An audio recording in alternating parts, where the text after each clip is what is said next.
এবার সত্যি শুরু হয়ে গেছে তৃতীয় বিশ্বযুদ্ধ। ইউক্রেনের সাবেক সেনা প্রধানের মন্তব্যকে ঘিরে বিশ্বজুড়ে চলছে তোলপাড়। চলতি বছরে তৃতীয় বিশ্বযুদ্ধ শুরু হয়ে গেছে বলে দাবি করেছেন ইউক্রেনের সাবেক সামরিক কমান্ডার ভ্যালারি জালুঝনি। তিনি বলেন, রাশিয়ার মিত্র দেশগুলো ইউক্রেনের সঙ্গে সংঘাতে সরাসরি জড়িয়ে পড়া তৃতীয় বিশ্বযুদ্ধের ইঙ্গিত। ইউক্রেনস্কা প্রাভদার ইউপি 100 পুরস্কার অনুষ্ঠানে বক্তৃতার সময় তিনি এসব কথা বলেন। কিন্তু জালুঝনির এমন মন্তব্যের আসল কারণ কি? নিজের বক্তব্যের পেছনে আর কোন যুক্তি দাঁড় করিয়েছেন সাবেক এই ইউক্রেনীয় সেনাপ্রধান? তা নিয়ে বিস্তারিত থাকছে আজকের প্রতিবেদনের বাকি অংশে। কেটিভি নিউজ 24 চ্যানেল থেকে আপনাদের সাথে আছে আমি মাহমুদুর রহমান সিয়াম।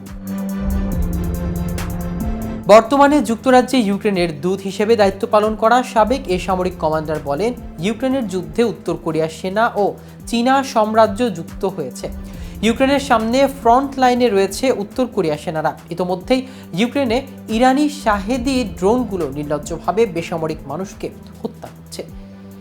ইউক্রেনের মিত্রদের সিদ্ধান্তমূলক পদক্ষেপ নেওয়া এবং সংঘাতের দেশের সীমানা ছাড়িয়ে বাইরে ছড়িয়ে পড়া প্রতিরোধ করার আহ্বান জানিয়েছেন ভ্যালারি জালুঝনি। তিনি বলেন, ইউক্রেনের ভূখণ্ডে এটি এখনও বন্ধ করা সম্ভব, কিন্তু কিছু কারণে আমাদের অংশীদাররা এটি বুঝতে চায় না। এটা স্পষ্ট যে ইউক্রেনের মধ্যে অনেক শত্রু রয়েছে। এমন পরিস্থিতিতে ইউক্রেন যুদ্ধের মধ্যে বৈশ্বিক এক যুদ্ধের বৈশিষ্ট্য দেখতে পাচ্ছেন রুশ প্রেসিডেন্ট ভ্লাদিমির পুতিন। হুঁশিয়ারি দিয়ে তিনি বলেছেন, দরকার হলে পশ্চিমা দেশগুলোতে হামলা চালাতে পিছপা হব না। বার্তা সংস্থা এএফপির প্রতিবেদনে এ তথ্য জানানো হয়েছে।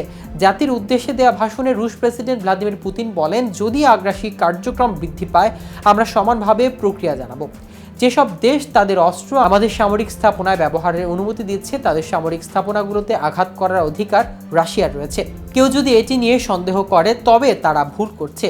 এ প্রতিক্রিয়ায় অবশ্যই হবে। জানা গেছে, পশ্চিমাদের দেওয়া দূরপাল্লার ক্ষেপণাস্ত্র ব্যবহার করে গত মঙ্গল ও বুধবার রাশিয়ার ভূখণ্ডে হামলা চালায় ইউক্রেন। আর তার পাল্টায় গতকাল বৃহস্পতিবার ইউক্রেনের নিপ্র এলাকার নতুন ধরনের ক্ষেপণাস্ত্র দিয়ে হামলা চালায় রাশিয়া। প্রথমে একে আন্তঃমহাদেশীয় ব্যালিস্টিক ক্ষেপণাস্ত্র মনে করা হলেও পরে মস্কো জানিয়েছে সেটি নতুন প্রজন্মের হাইপারসনিক ক্ষেপণাস্ত্র ছিল। এই ক্ষেপণাস্ত্র আইসিবিএম এর মতো পারমাণবিক অস্ত্র বহন করতে পারে বলে জানিয়েছে পুতিন। রাশিয়ার ভূখণ্ডে হামলা অনুমতি দিলে তার পরিণতি ভালো হবে না বলে আগেই হুঁশিয়ারি দিয়েছেন রুশ প্রেসিডেন্ট পুতিন। তার কথায় পাত্তা না দিয়ে যুক্তরাষ্ট্র উত্তেজনা আরও বাড়ানোর পথ বেছে নেওয়ার পর এবার সরাসরি পশ্চিমে হামলার সম্ভাবনা নাকচ করার কথা জানালেন তিনি। বিশ্লেষকরা মনে করেন, রাশিয়া পশ্চিমা অস্ত্রের ব্যবহার এবং রাশিয়া পাল্টা হামলা বিশ্বকে নতুন এক সংঘাতের পরিস্থিতির দিকে ঠেলে দিচ্ছে। দর্শক, আজ এ পর্যন্তই। সারা বিশ্বের নিত্য নতুন সকল আপডেট পেতে কেটিভি নিউজ 24 এর সাথে থাকুন। ধন্যবাদ।